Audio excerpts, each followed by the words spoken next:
Hi everyone, कैसे हो आप लोग। आई होप आप लोगों की स्टडीज बहुत अच्छी चल रही होगी। तो चलो उन स्टडीज को थोड़ा और अच्छा बनाते हैं। आज हम रिवाइज करेंगे अकाउंटिंग स्टैंडर्ड 19 दैट इज लीजेस। ये इसको हमें कितने पार्ट्स में पढ़ना है। सबसे पहले हम पढ़ेंगे मीनिंग ऑफ लीज, फिर हम पढ़ेंगे टाइप्स। टाइप्स आपकी दो टाइप्स की लीज होती है, फाइनेंस एंड ऑपरेटिंग। और उसके बाद हमें एक छोटा सा टॉपिक पढ़ना है, सेल एंड लीज बैक। छोटा बट इंपॉर्टेंट टॉपिक, ठीक है। तो सबसे पहले हम देखते हैं मीनिंग ऑफ लीज। लीज का मीनिंग क्या होता है। अगर सिंपल टर्म्स में बोले, लीज एक काइंड ऑफ रेंट एग्रीमेंट होता है। It's not exactly rent agreement, but क्या होता है आपका लीज। देखते हैं, अ lease is an agreement whereby the lessor, that is legal owner of an asset, conveys to the lessee, lessee is another party, in return for a payment or series of periodic payment, that is lease rents, the right to use an asset for an agreed period of time। क्या समझ आया आपको। जैसे कि diagram देखो, एक आपका person था लेसर, जो ओनर था एसेट का। ये आपका व्हीकल है, इसका ओनर कौन है, लेसर।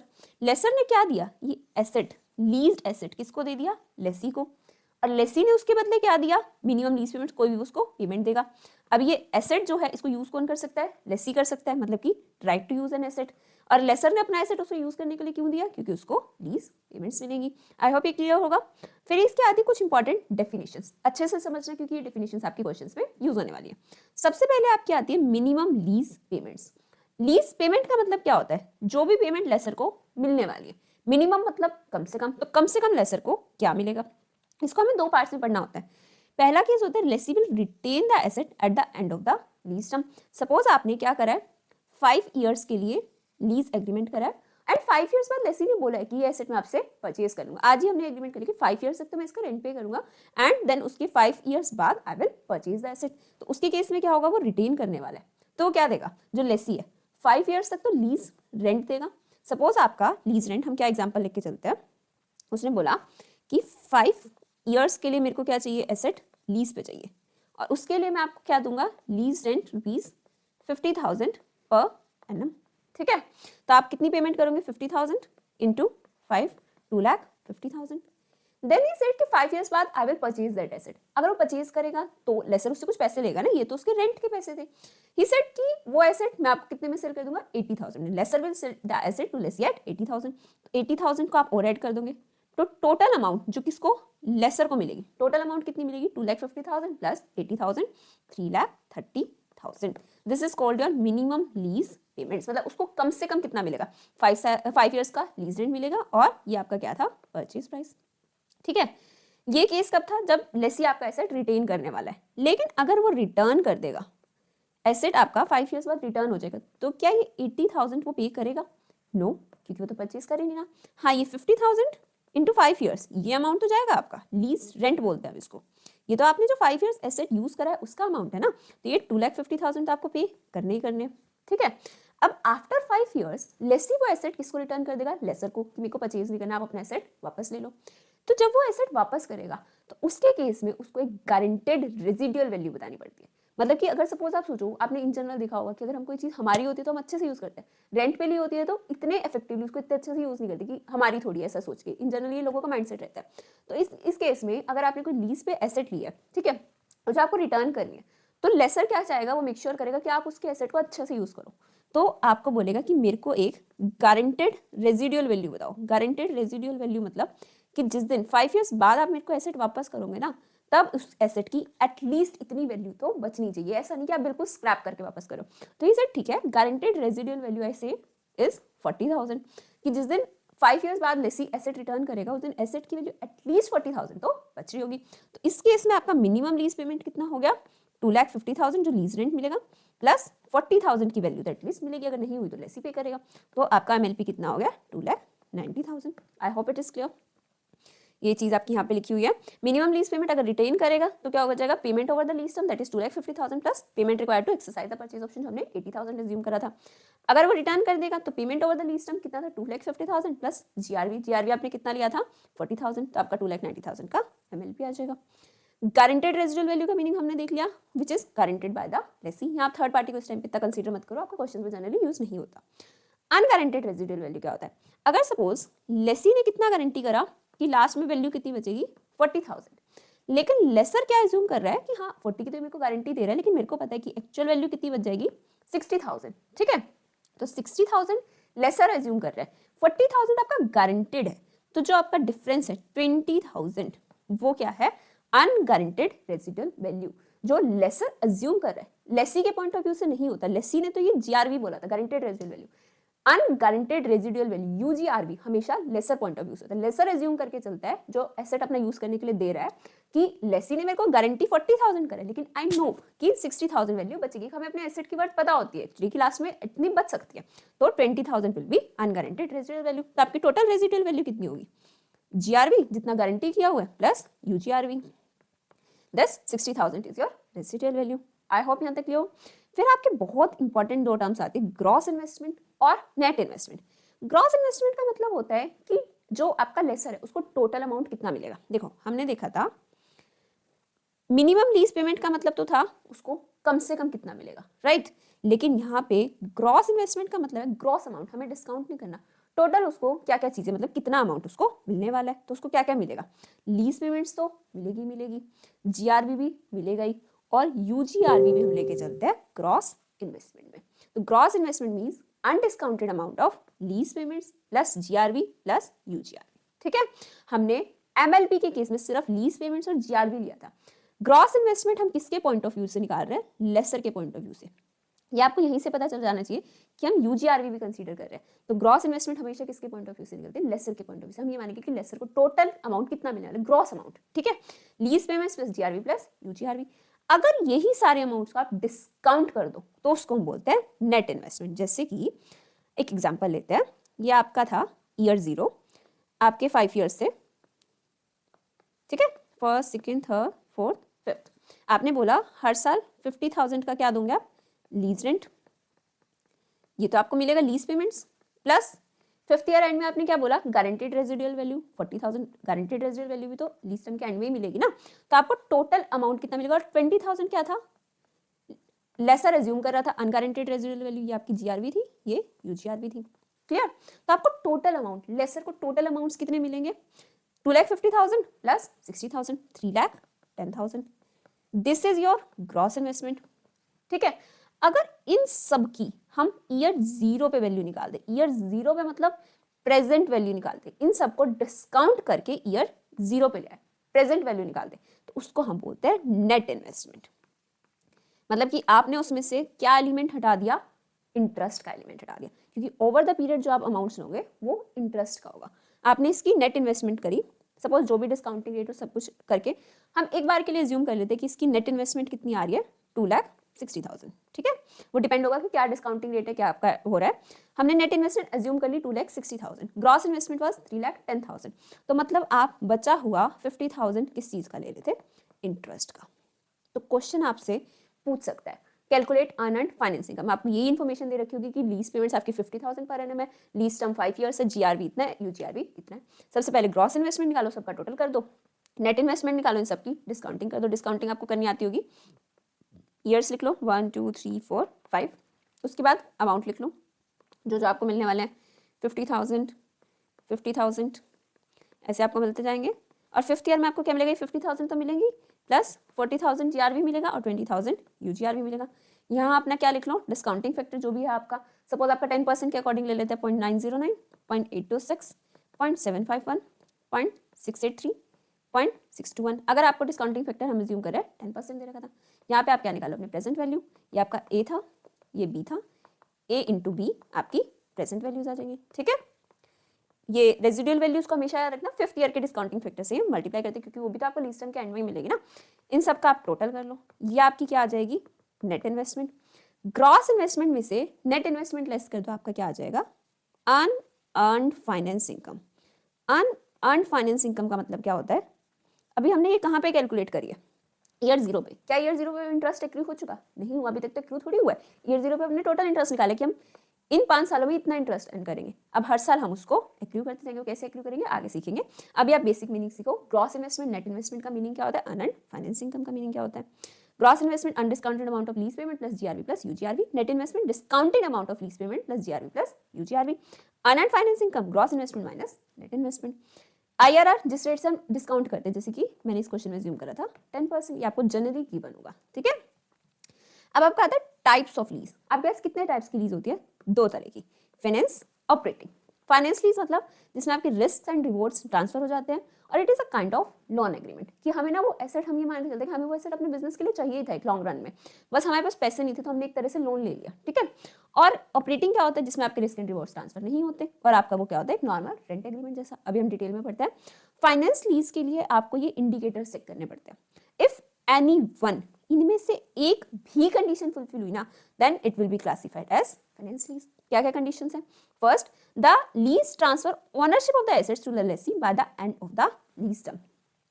जो ओनरशिप एसेट की, जैसे कि सपोज ये व्हीकल था, हमने एग्जांपल में देखा था व्हीकल, तो ये हमने ऐसा माना था कि 5 साल तक वो रेंट पे ले रहा है, 5वें साल में वो खरीदेगा, 5th ईयर में it will be purchase by lessee, then ownership will be transfer. Starting में एग्रीमेंट हो गया था, so it will be a finance lease, क्योंकि वो काइंड ऑफ लोन एग्रीमेंट ही हो गया ना, कि धीरे धीरे अभी रेंट दे रहे हैं, अभी पैसे नहीं थे और फिर हम उसको अल्टीमेटली परचेज कर लेंगे। सेकंड कंडीशन है, the lessee has the option to purchase. First में तो परचेज कर ही रहा था, सेकंड में ऑप्शन टू परचेज था the asset at a price lower than the expected fair value at the date the option becomes exercisable, मतलब lease period के एंड में, such that at the inception means starting of the lease, it is reasonably certain that the option will be exercised.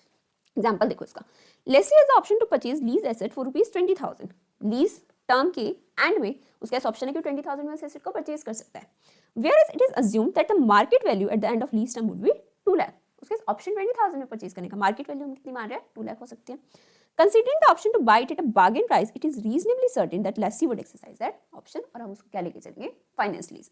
हम क्यों पढ़ रहे हैं finance lease, operating lease अलग अलग, क्योंकि दोनों की अकाउंटिंग डिफरेंट होगी, जो हम आगे पढ़ेंगे।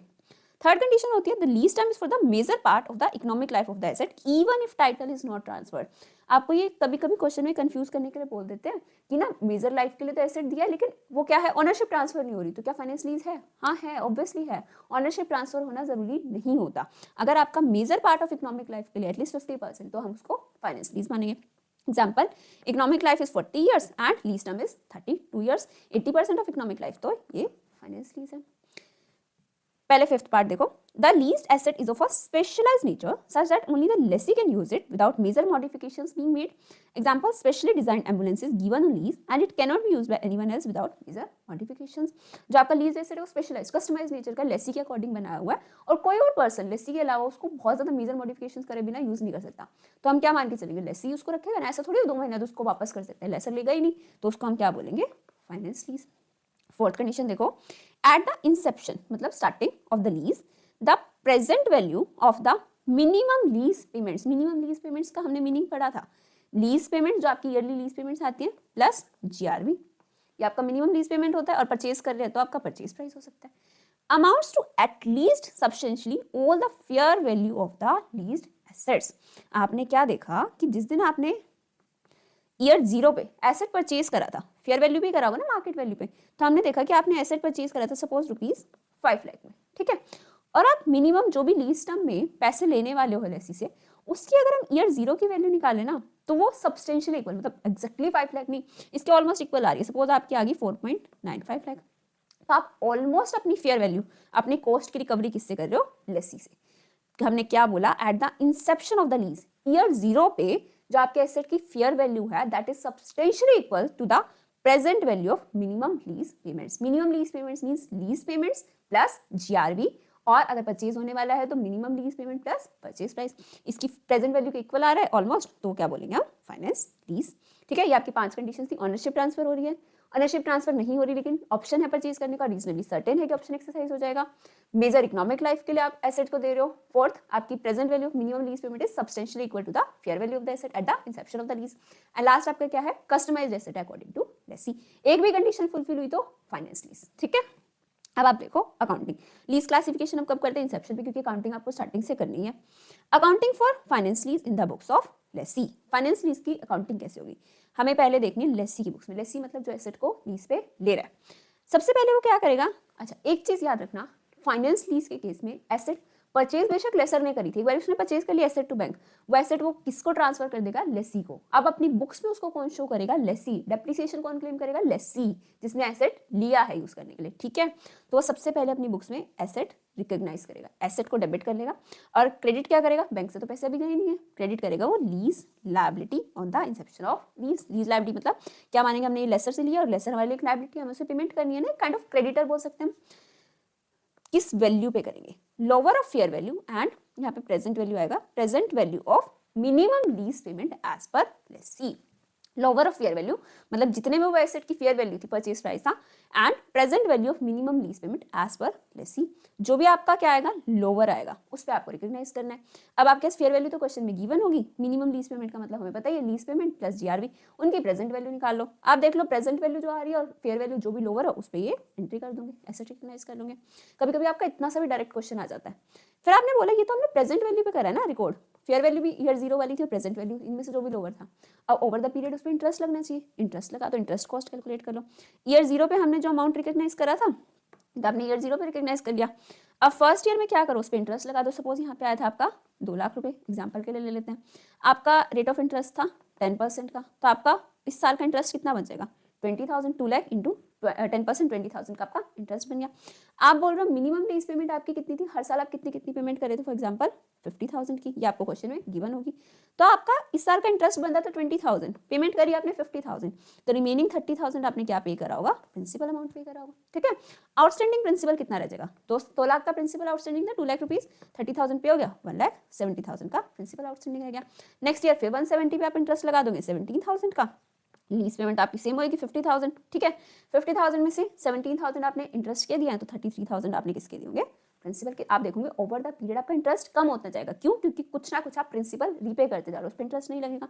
लीज पेमेंट्स आपकी सेम जा रही है तो आपका प्रिंसिपल ज्यादा रीपे होता जाएगा। ठीक है, ये 1,70,000 आपका और कैसे आ सकता है, 2 लाख आपके ऑलरेडी ड्यू थे, ठीक है, उसमें आपने 20,000 का इंटरेस्ट और ड्यू करा, तो टोटल ड्यू कितना हो गया, 2,20,000। इसमें से आपने कितनी रीपेमेंट कर दी, 50,000, तो आपका आउटस्टैंडिंग अमाउंट कितना रह जाएगा, 1,70,000। नेक्स्ट ईयर इसमें इंटरेस्ट लगेगा। आई होप यहाँ तक क्लियर होगा आपका। अभी तक हमने क्या करा, एसेट को रिकॉग्नाइज करा है ईयर 0 पे, जो बोलते हैं इनिशियल रिकॉग्निशन। उसके बाद हमने क्या करा, उस पर इंटरेस्ट कैलकुलेशन स्टार्ट करा। अब इंटरेस्ट लग रहा है, इंटरेस्ट कॉस्ट आपकी कहाँ से चार्ज होगी, आप ड्यू कर दो लेसर को कि आपको ये फाइनेंस चार्ज उसको पे करना है, फाइनेंस चार्ज टू लेसर, हमें उसी अमाउंट और पे करना है। P&L से उस फाइनेंस चार्ज को आप राइट ऑफ कर दोगे। 20,000 का आपका अमाउंट आया था, 20,000 पहले क्या कर दो, लेसर को ड्यू कर दो, P&L से राइट ऑफ कर दो, और फिर लेसर की पेमेंट कर लो। लेसर की पेमेंट हम कितनी कर रहे थे, ईयरली 50,000 की। ठीक है, क्योंकि हमने यहाँ पे इनिशियली जो लेसर को ड्यू करा था तो प्रेजेंट वैल्यू पे करा था ना, इंटरेस्ट का एलिमेंट ड्यू ही नहीं करा था, ड्यू नहीं करा था तो पे कैसे करोगे। तो आप इंटरेस्ट हर साल ड्यू करते जाओ, P&L से उस इंटरेस्ट को चार्ज कर दो, और लेसर को जो आपको लीज पेमेंट्स दे रखी है वो पे कर दो। यहाँ तक क्लियर। कुछ इंपॉर्टेंट पॉइंट्स हैं, जैसे कि फाइनेंस लीज के केस में gives rise to depreciation expense for the asset to be charge by the lessee. Depreciation इसके केस में लेसी चार्ज करेगा डेप्रिसिएशन टू एसेट और अपने P&L से राइट ऑफ कर देगा। यूजफुल लाइफ कितनी लेंगे एसेट की, अगर वो उसको रिटेन करने वाला है एसेट को तो depreciated over useful life, total useful life जितनी थी। अगर वो रिटर्न करने वाला है तो लीज टर्म उसको राइट ऑफ कर देगा। डिस्काउंटिंग रेट हम क्या यूज करते हैं, IRR यूज करते हैं। जनरली 99.9% आपको क्वेश्चन में गिवन होगा, 1% नहीं गिवन, तो आपको ये फॉर्मूला लगाना पड़ेगा। एक बार एक रेट एज्यूम करो, एग्जांपल आपने 10% एज्यूम कर लिया और उसको यूज करके आप present value of minimum lease payments और UGR भी कैलकुलेट कर लो। ठीक है, उसके बाद क्या करो, अगर आपका प्रेजेंट वैल्यू ज्यादा आ रहा है, फेयर वैल्यू मतलब कुछ पॉजिटिव अमाउंट आ रहा है, तो एक हायर अमाउंट ले लो, एग्जाम्पल 15% ले लिया, सेम आप फिर से कैलकुलेट करो और फिर ये आप फॉर्मूला लगा दूंगा IRR का। मतलब ये आपके 0.01% चांस है कि ऐसा कुछ आएगा अकाउंट्स में। ठीक है, ये आपका FM का कॉन्सेप्ट होता है। अच्छा, अब आपका आता है, ये हमारे तक हमारी लेसी की अकाउंटिंग होगी।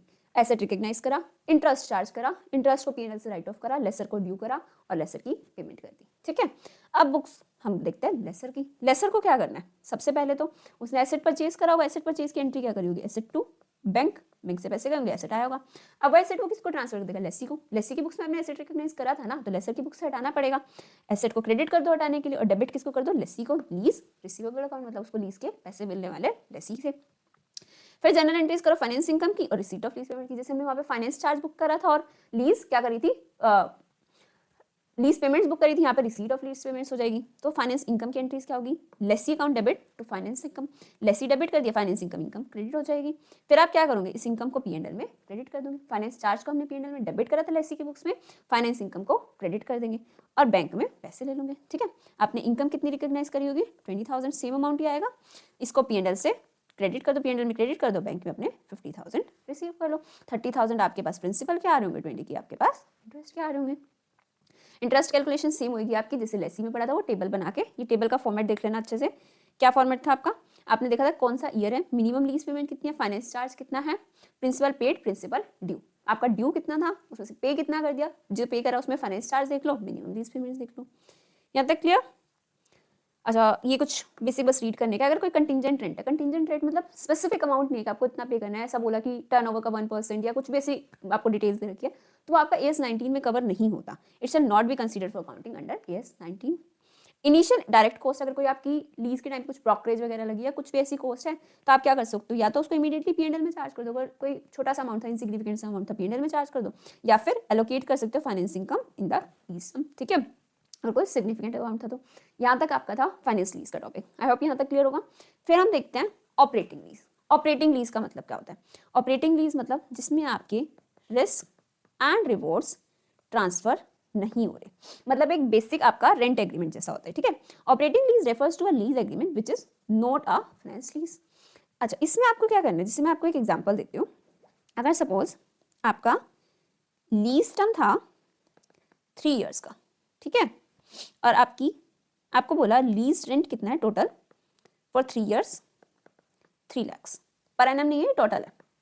तो आप क्या बोलोगे, अगर सपोज लेसी को अपनी बुक्स में एक्सपेंस चार्ज करना है, तो क्या ये पूरा 3 लाख फर्स्ट ईयर में कर देगा या पूरा 3 लाख लास्ट ईयर में करेगा? नहीं, वो क्या बोलेगा, 3 लाख रुपए मेरे को पे करने हैं, और कितने साल के लिए करने हैं, 3 इयर्स के लिए, ठीक है।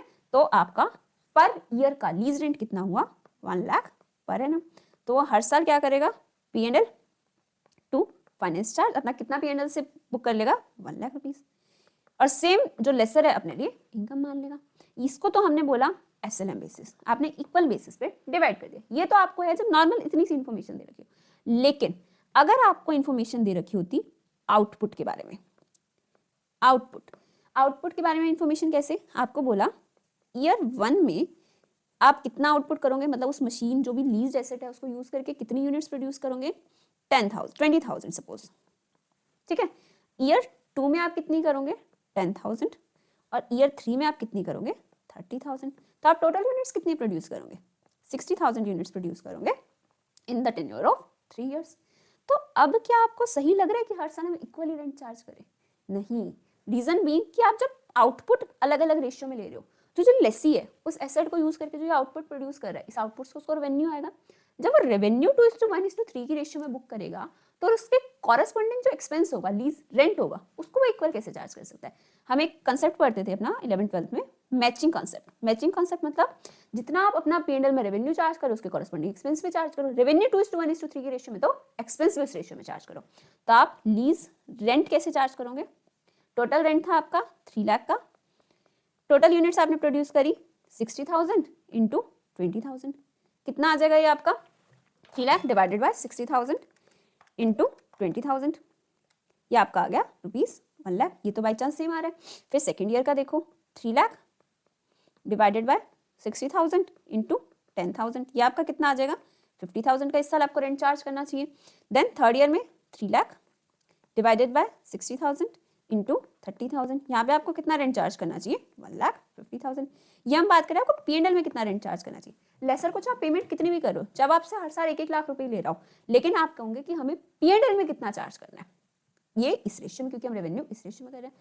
अब इसमें तो कुछ ना कुछ डिफरेंस आ जाएगा। आप कह रहे हो कि लेसर जिसको हमें पे करना है, हम ये लेसी की बुक्स में बात कर रहे हैं, हमने बोला हमने 2 लेसर तो कितना करा फर्स्ट ईयर में, 1 लाख रुपीज, ठीक है, ये हमारा फर्स्ट ईयर है।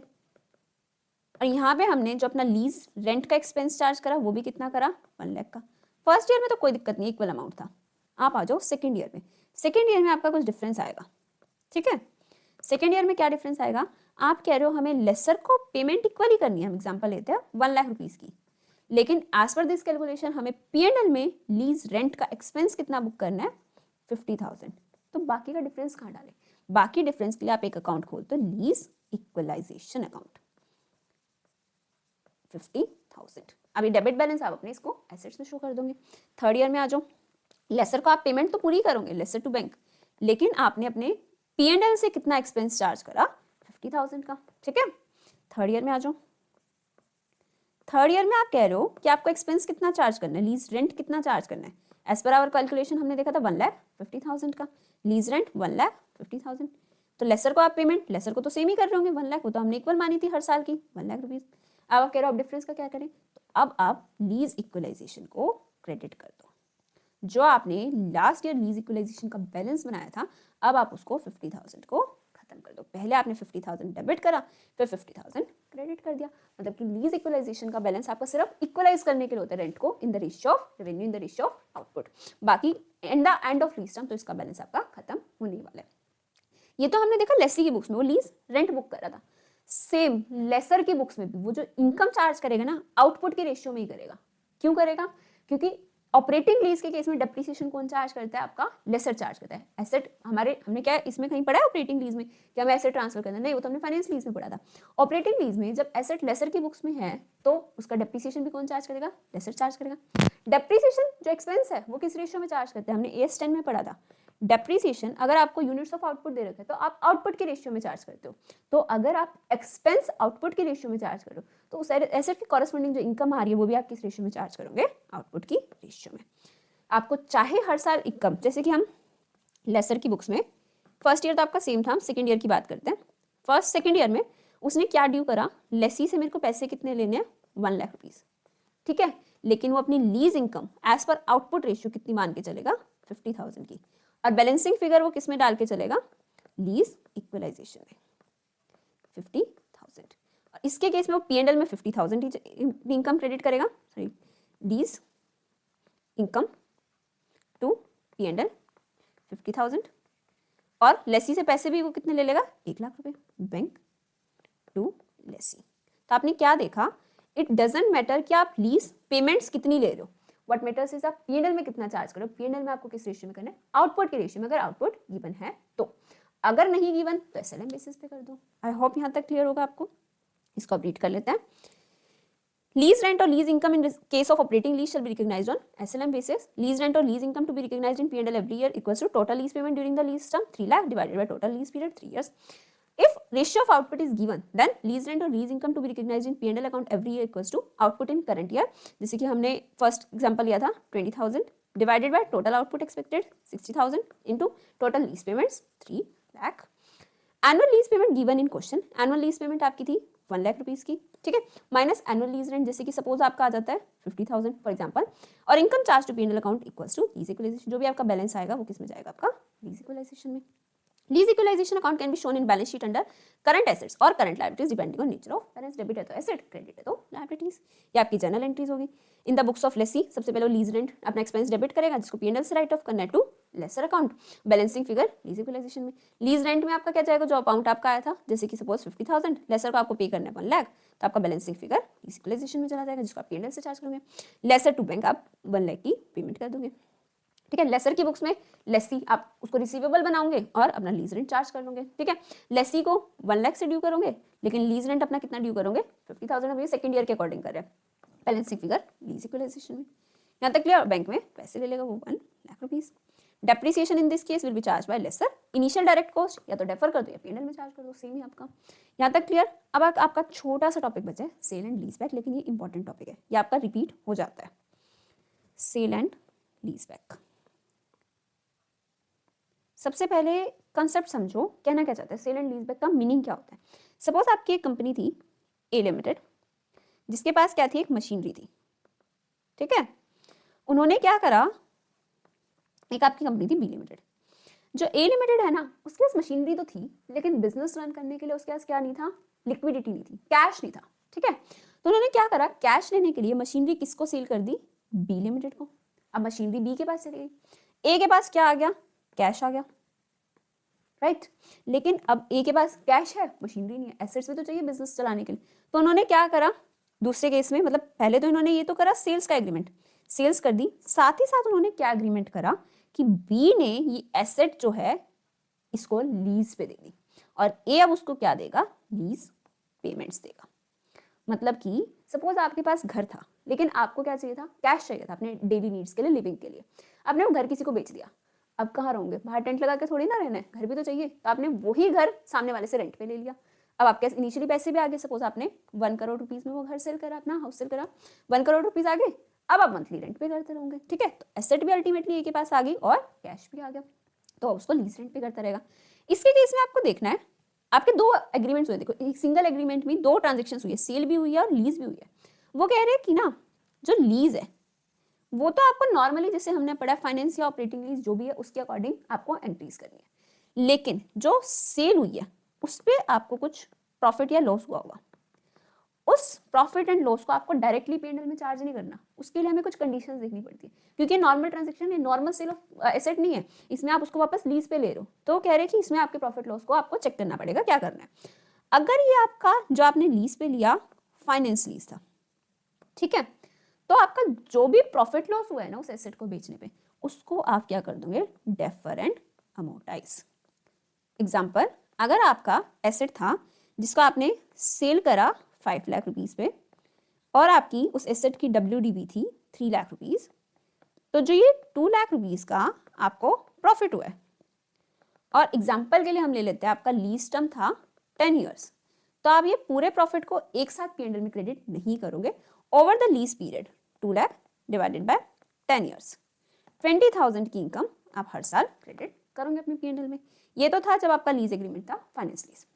अगर आपने लीज ली थी ऑपरेटिंग लीज, ऑपरेटिंग लीज के केस में क्या करेंगे, आपको ये देखना पड़ेगा कि अगर हम जो, अच्छा इसके लिए ना आपको एक सिंपल लाइन बताती हूँ, जो आपका एक्चुअल प्रॉफिट हुआ है या फिर और profit if asset is sold at fair value,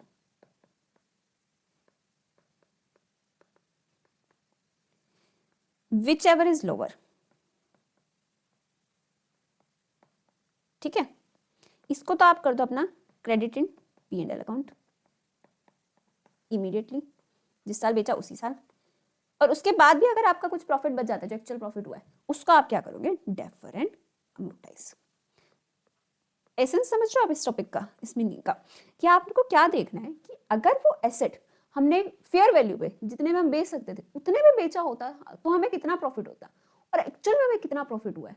अगर आपने, हम सपोज मार्केट में ये एसेट है, इसकी WDV कितनी थी 2 लाख रुपीज, आप कह रहे हो कि इसकी फेयर वैल्यू कितनी है 4 लाख रुपीज, लेकिन हमने इसको एक्चुअल में सेल कितने पे कर दिया 5 लाख रुपीज पे, जिस पर्सन से हम वापस लीज पे ले रहे हैं ना उसको 5 लाख पे सेल करा है, तो वो पर्सन को पागल थोड़ी ना कि आप उसने 4 लाख की वर्थ की एसेट आपसे 5 लाख पे ली है, उसमें कहीं ना कहीं क्या एलिमेंट आ रहा है, लीज बैक वाला। उसको पता था कि ये एसेट आप उससे लीज पे वापस ले लोगे, तो इसके लिए उसने आपको कुछ ज्यादा पैसे भी दे दिए, क्योंकि उसके बाद उसका मंथली इनकम आने वाली है। तो इसके केस में आपका क्या हमने वर्ड लिखा था, एक्चुअल प्रॉफिट, एक्चुअल प्रॉफिट कितना हुआ 5 lakh minus 2 lakh equals to 3 lakh. Profit if asset is sold at fair value, sold at fair value होता तो आपका प्रॉफिट कितना होता 4 लाख माइनस 2 लाख, 2 लाख, इन दोनों में से लोअर क्या है, whichever is lower 2 lakh, इतना तो आप अभी P&L में क्रेडिट कर दो, और जो बचा हुआ अमाउंट है, एक्चुअल प्रॉफिट तो आपका 3 लाख का हुआ है, 2 लाख आपने P&L में क्रेडिट कर दिया, 1 लाख को आप क्या कर दोगे, defer and amortise over the lease period. ये आपका 1 लाख का प्रॉफिट है, सपोज आपकी लीज टर्म थी 5 ईयर्स की, तो 20,000 आप हर साल P&L में क्रेडिट करते होंगे, ठीक है। तो इसके लिए आप एग्जाम्पल्स देखो आपके क्या है, ये रीड कर लो एक बारी। Sale and lease back financing arrangement होता है जिसमें कंपनी एक बार एसेट को सेल करती है और फिर वापस वो लीज पे ले लेती है। A limited sold machinery to B limited, takes the same machinery from B limited on lease. Accounting treatment depend होता है क्लासिफिकेशन ऑफ लीज में, फाइनेंस लीज है तो जितना भी आपका प्रॉफिट लॉस है उसको आप क्या कर दोगे, defer amortise over lease period. ये याद रखना बहुत इंपॉर्टेंट चीज है, अगर कोई प्रॉफिट लॉस आपको कैसे कैलकुलेट करना है, sales price minus WDV, actual profit आपका सेल्स प्राइस माइनस WDV है ना। ऑपरेटिंग लीज के केस में देख लो, आपका सेल्स प्राइस अगर फेयर वैल्यू के इक्वल था तो क्या आपने फेयर वैल्यू से कुछ ज्यादा प्रॉफिट अर्न करा, नहीं। क्या कोई लीज का एलिमेंट आ रहा है, नहीं, तो आपका सारा का सारा प्रॉफिट P&L में चला जाएगा। Sale price minus WDV equals to profit and loss, this profit और loss would be immediately charge to P&L account. Next, sale price minus fair value, इसमें तो आपका फेयर वैल्यू से भी कम है सेल्स प्राइस, तो क्या कोई लीज का एलिमेंट है, नहीं, तो आपका जो प्रॉफिट होगा वो immediately charge to P&L account होगा। अब इसके केस में देखो, जो पर्सन सेल कर रहा है वो भी थोड़ी ना पागल है, उसको मार्केट में सपोज 5 का बेच सकता है तो वो एक्चुअल में बेच रहा है आपको 2.5 लाख का, तो उसको भी तो कहीं ना कहीं लॉस हो रहा है ना। तो कह रहे हैं कि अगर वो लॉस आपका किससे कंपेंसेट हो रहा है, जैसे कि ये एग्जांपल था आपका, जो ए था उसने क्या करा था, एसेट बी को सेल करा था, ठीक है, और बी से वापस उसने लीज पे लिया था। अब बी कह रहा है कि भाई मेरे पास तो पैसे है नहीं, जितने की आप डिमांड कर रहे हो जो एक्चुअल मार्केट वैल्यू उतने पैसे में तो नहीं दे सकता। तो ये ने बोला ठीक है आप मेरे को थोड़े कम पैसे दे दो, मतलब मैं आपको थोड़ा मार्केट वैल्यू से कम पे सेल कर दूंगा, selling price less than fair value, लेकिन मेरे को भी कुछ बेनिफिट चाहिए, मैं जो आपको लीज पेमेंट्स करूंगा मार्केट वैल्यू से कम पे करूंगा, तो मेरे को भी कहीं ना कहीं वो कॉम्पनसेट हो जाएगा। तो if loss is compensated by future lease payments at below market price, it shall be deferred and amortised in proportion to lease payments over the useful life. आपका अगर सेल प्राइस फेयर वैल्यू से कम है, वैसे तो हम कहेंगे P&L में charge करो, लेकिन आपको ये लाइन साथ में लिख कर आनी है, such loss is compensated by lower future lease payments then it shall be deferred and amortised. Next case है sale price greater than fair value, ज्यादा प्रॉफिट अर्न कर लिया आपने फेयर वैल्यू से। जैसे हमने एग्जांपल लिया था कि आप फेयर वैल्यू पे बेचते तो 2 लाख का प्रॉफिट होता है, एक्चुअल में आपको 3 लाख का प्रॉफिट हो गया। तो profit up to fair value means 2 lakh, fair value 4 lakh minus WDV 2 lakh shall be immediately charged to P&L account. Profit above fair value, that is selling price कितना था 5 lakh minus fair value 4 lakh equals to 1 lakh shall be deferred and amortized over the useful life. Last आपका इसमें एक AS28 का concept लगता है। AS28 क्या था? Impairment loss. आपकी फेयर वैल्यू WDV से भी कम है। उसमें हम क्या पढ़ते थे? रिकवरेबल अमाउंट पढ़ते थे, याद है कि जो आपका सेल्स प्राइस, वैल्यू न्यूज, ये सब चीजें देखते थे। आप कह रहे हो अगर आपका फेयर वैल्यू WDV से भी कम है, बुक्स में आपने वो चीज जो 2 लाख की दिखा रही थी ना, एक्चुअल में उसकी वैल्यू 1.5 लाख रुपए है, 1.5 लाख रुपीज है। तो सबसे पहले तो AS28 बोलेगा इम्पेयरमेंट लॉस चार्ज करो। सेल लीज बैक ये तो बाद में बात करेंगे, पहले इम्पेयरमेंट लॉस चार्ज करो अभी की अभी। WDV 2 lakh minus fair value 1.5 lakh is equals to impairment loss 1.5 lakh to be charge to P&L account immediately. ठीक है, अब आपने बोला हाँ भाई अब बताओ, अब न्यू WDV कितनी होगी आपकी? 1.5 लाख। आपने एसेट पे इम्पेयरमेंट लॉस चार्ज कर दिया, अब WDV होगी 1.5 लाख, फेयर वैल्यू के इक्वल होगी। अब आपको अगर कोई प्रॉफिट हो रहा है तो ऑब्वियसली अबव फेयर वैल्यू होगा ना, क्योंकि आप फेयर वैल्यू पे तो WDV का ऑलरेडी ले आए हो। तो इसके केस में fair value minus selling price equal to profit and loss and it will be deferred and amortised. ठीक है, बिल्कुल सिंपल एस है। इसके क्वेश्चंस ट्राई कर लेना। कुछ क्वेश्चंस में हो सकता है आपको किसी में UGR मिसिंग हो, ये थोड़ा बहुत ऐसा लैंग्वेज को ट्विस्ट करके देते हैं, अदरवाइज आपके कॉन्सेप्ट्स ये रहेंगे। तो इसके क्वेश्चंस प्रैक्टिस करना बहुत ईजी क्वेश्चंस है। अगर आपको वीडियो अच्छी लगी तो प्लीज इसको लाइक कर देना, अपने फ्रेंड्स के साथ शेयर करना और चैनल को सब्सक्राइब करना। Thank you.